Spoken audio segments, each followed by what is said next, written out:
पण निघण्याआधी रुद्रने एक कटाक्ष काव्याकडे टाकला. तिच्यावर लक्ष ठेव, तो माधवला कठोर स्वरात म्हणाला. माधव थोडा गोंधळला, पण नाईलाजाने मान हलवली. रुद्र निघून गेला, पण काव्याच्या मनात एक विचित्र बेचैनी निर्माण झाली. अचानक त्याने तिला जुन्या वाड्यात ठेवून का निघायचं ठरवलं असेल? दारात उभ्या असलेल्या राधा मावशीकडे ती वळून म्हणाली, मावशी, रुद्र जुन्या वाड्यात का गेला? मॅडम साहेबांनी काहीच सांगितलं नाही, पण काहीतरी अतिशय तातडीचं काम असावं असं वाटतं, राधा म्हणाली. काय एवढं तातडीचं असेल? काव्याच्या मनात शंका डोकावली. अचानक तिला आठवलं, कुठे आयशा आणि आदित्यला काही अपाय करण्याचा विचार तर नाही ना? मावशी, मला जुन्या वाड्यात घेऊन चला. मला खात्री करायची आहे की ते दोघं सुरक्षित आहेत. काय बोलताय तुम्ही? असं कसं होईल? राधा दचकली. का नाही होणार? त्यांना वाटतं की आयशा आणि आदित्य रुद्रची मुलं नाहीत. मावशी, तुम्ही त्यांना लहानपणापासून पाहिले. खरंच ते रुद्रसारखे दिसत नाहीत का? नक्कीच, साहेबांचीच मुलं आहेत. दोघंही हुबेहूब त्यांच्यासारखी दिसतात, राधा प्रेमाने म्हणाली. तोही त्या मुलांवर प्रचंड प्रेम करत होती. त्याच्या येण्याने घराला वेगळा जीव आला होता. म्हणूनच मला जावं लागेल. मावशी, तुम्हीही नाही का इच्छित की त्या निरागस मुलांना काही होऊ नये? जर त्यांना काही झालं तर मीही जगणार नाही. राधा बराच वेळ संभ्रमात पडली, पण त्या गोंडस मुलांचा विचार करून शेवटी त्यांनी मान डोलावली. ठीक आहे मॅडम, पण तुम्ही परत यायलाच पाहिजे. काव्याच्या चेहऱ्यावर उजेड पसरला. धन्यवाद मावशी, असं म्हणून ती लगेच त्यांच्या मागे निघाली. जुन्या वाड्यात पोहोचल्यावर तिथल्या लोकांना कळलंच नाही की रुद्रशी तिचं भांडण झालंय आणि तिला इथेच थांबवलं गेलंय. उलट त्यांना वाटलं की ती त्यांच्यासोबत आली आहे, म्हणून तिला कोणी अडवलं नाही. काव्या सावधपणे रुद्रच्या मागोमाग गेली आणि दरवाजाच्या बाहेर कान लावून उभी राहिली. रुद्र, त्या दोन मुलांचं काय करणार आहेस? आजीचा कठोर आवाज ऐकू आला. तर मुलांसाठीच रुद्रला बोलावलं होतं. काव्याच्या मनात भीती दाटून आली. ते माझीच मुलं आहेत, मी खात्रीपूर्वक सांगतो. त्यांना त्रास देण्याचा विचार असेल तर आधी मला ठार मारा. रुद्रचा आवाज ठाम होता.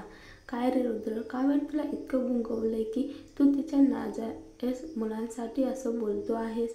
आजीने तिरस्काराने विचारलं. आजी, याचा काव्याशी काही संबंध नाही. मला फक्त माझ्या मुलांची काळजी आहे, रुद्रने सांगितलं. कसं काही संबंध नाही? तिच्यावरचं तुझं प्रेम तुला अंध करून टाकते. असं शक्यच नाही. ती माझ्या मुलांची आई आहे, म्हणूनच मी तिला ठेवलंय. रुद्रचा आवाज निर्विकार होता. खरंच? आजीलाही त्याचं उत्तर मान्य नव्हतं. हो नक्कीच, रुद्रने ठामपणे सांगितलं. बरं, मग माझं एक प्रश्न आहे. आजीचा सूर कडक झाला. जर मी साक्षीला परत बोलावलं तर तू कोणाची निवड करशील? काय म्हटला तुम्ही? रुद्रचा आवाज कंप पावत होता. साक्षी तुझ्यावर प्रेम संपलं म्हणून नाही गेली. मी तिला सांगितले, जर तिच्या मनात अजूनही तुझ्यासाठी भावना असतील तर ती परत यावी. कदाचित ती आता विमानात असेलही. सांग, ती परत आली तर काव्याला ठेवलंस तरीसुद्धा तू तिला पसंत करशील का? जर तिला सोडलंस तर मी तुझं म्हणणं मान्य करेल. नाही, असं होणार नाही. साक्षी आता लग्न झालेले आहे, ती परत येणार नाही. रुद्रचा आवाज थोडा घाबरलेला होता. मी ठरवलं तर ती येईल, पण ती मुलांना मान्य करेल, काव्याला कधीच नाही. आजीचा सूर मोह पण धोकादायक झाला. वृद्ध गप्प बसला. दरवाजाच्या पलीकडे उभी असलेली काव्या थरथरली. तिच्या पायांना जणू मुळे फुटली होती. हलणंही अशक्य झालं. काही वेळानंतर तिने धडपडत वाडा सोडला. परत आल्यावर राधाने तिच्या हरवलेल्या चेहऱ्याकडे पाहून विचारलं, मॅडम, काय झालं? काही बिनसलं का?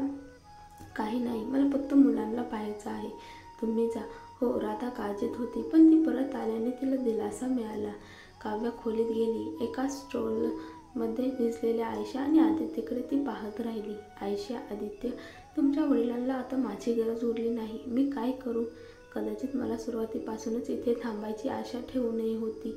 सत्य कळलं असतं तर कदाचित त्यांना तुम्हालाही नकोसं वाटलं असतं, पण आता निदान ते तुमच्यासाठी प्राण द्यायलाही तयार आहेत. ती दोन्ही मुलांच्या गोड चेहऱ्यावरून हात फिरवत राहिली. रुद्र खूप उशिरा घरी परतला. त्याचा चेहरा गंभीर, नजरेत राग आणि उद्वेग. खोलीतल्या खिडकीजवळ तो बराच वेळ असाच उभा राहिला. अचानक बाहेर कुठेतरी आगीचा प्रकाश चमकला. काय चाललंय बाहेर? तो दाराकडे धावला. एवढ्यात एक नोकर धावत आला. साहेब, गोदामाला आग लागली आहे. काय?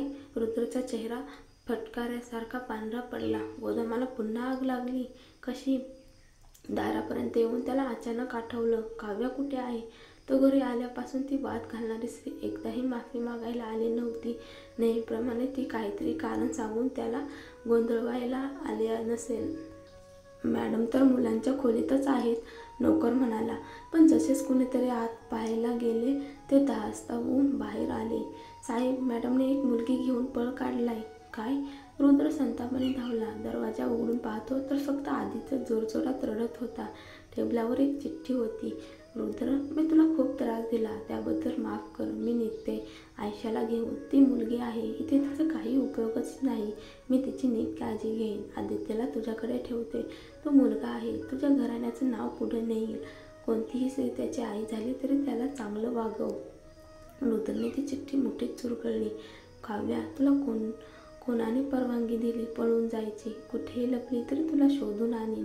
तेव्हाच राधा धावत आली, चेहऱ्यावर घाबरलेपणा.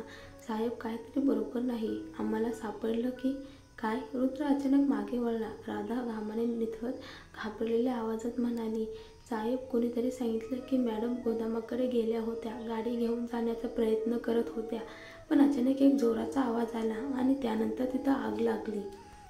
रुद्रच्या गालावरचा रक्ताभिसरण जणू थंडगार झाला. आग विझवा, लोकांना शोधा. काव्याला काही झालं तर इथल्या एकालाही मी जिवंत ठेवणार नाही.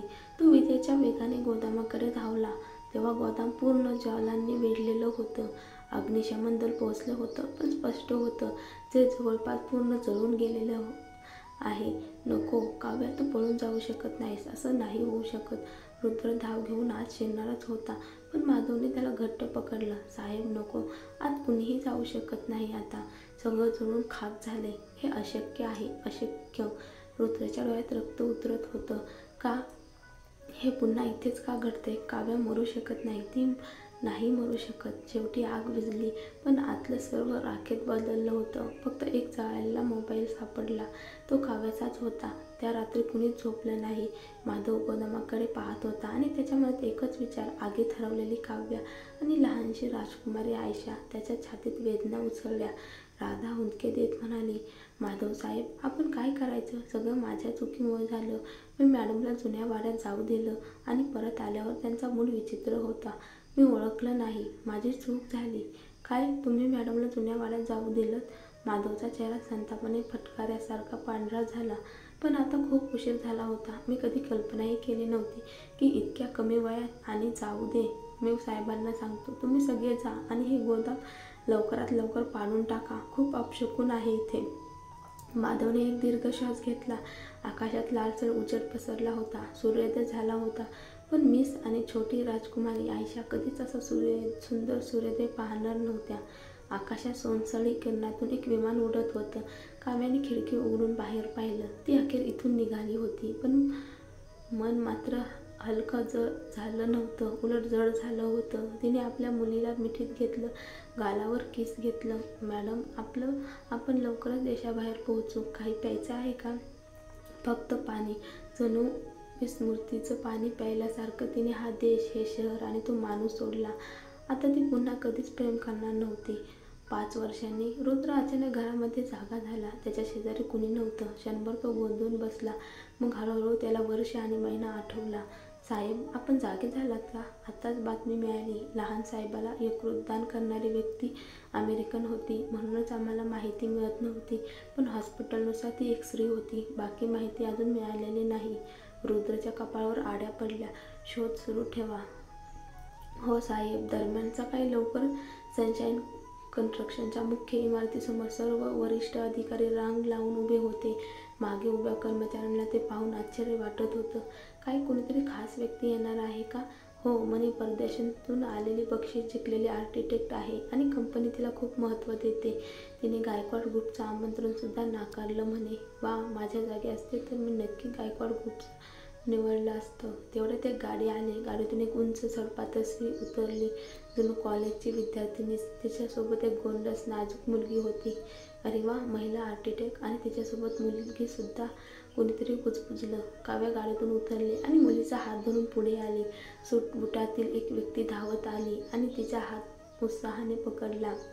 इंजिनियर काव्या, तुम्ही आलात शेवटी. आमची पूर्ण टीम तुमचं स्वागत करण्यासाठी उभी आहे. काव्या थोडी अचंबित झाली. असं काही विशेष नको होतं राहुल सर. आमच्या कंपनीसाठी सन्मानाची गोष्ट आहे. आम्ही नक्कीच याला गांभीर्याने घेणार. राहुल हसून म्हणाले, मला आमंत्रण दिल्याबद्दल मी आभारी आहे. काव्याने हलकंसं स्मित दिलं.